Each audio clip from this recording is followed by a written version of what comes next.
We started out with this Torino GT, and I didn't quite give you the back of it here. I think we did maybe get there and show you the spoiler, which is probably added aftermarket, as it looks like it is, but it's hard to say because actually if you go up here and you see the scoop, it seems to be made of the same material, so that would be great. Okay, there it is. It's a Cobra Jet 351.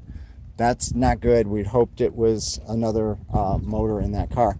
But right now we're faced with a new dilemma. I can't research a title on this vehicle, which is one of three or two different vehicles from Cadillac built in 1949.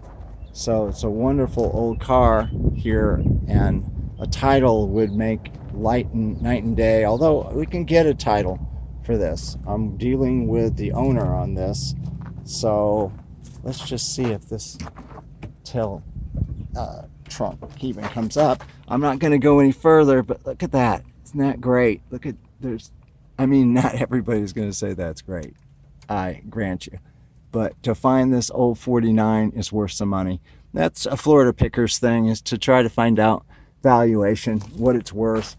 You can see that the handle here is pitted.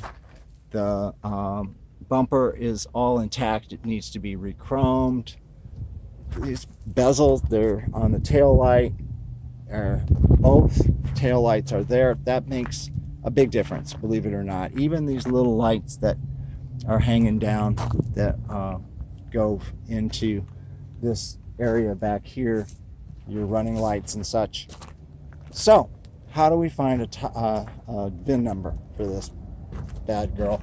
And look here, that's your original hubcaps or wheel covers there.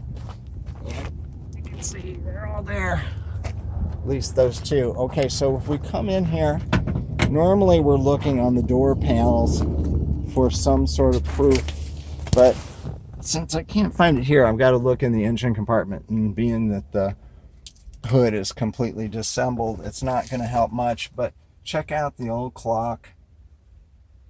The temperature defroster has the fan coming out here.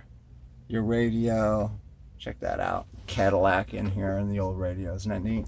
And over here, your instrument panel, and look, 68,819 miles. You know, roads were different way back when, and they didn't drive these, and as you can see, this one's in this kind of a condition. Who knows at what point someone just parked that in a barn. Another little badging here. So let's hope that maybe we're lucky and we can find something in the hood, engine compartment, underneath the hood, without trying to just locate it. Okay, so I'm peeking in here. So far, absolutely nothing. But the good news is there's the original motor. Don't know much about these motors, and I aim to find out, but that is at least something to go on. We can also see the original color was most likely green. Again, a tag in here might help us with that. Being 1949, hey, you know what? A lot of these vehicles may have had a title at one time, and then didn't require titling, or vice versa. I'm sure that when it was out of the factory it had to have a title, but there was laws in different states and such. So just coming over here to see any kind of information that I can glean from this. But there you go. Let's see how many cylinders we got here. Got one, two,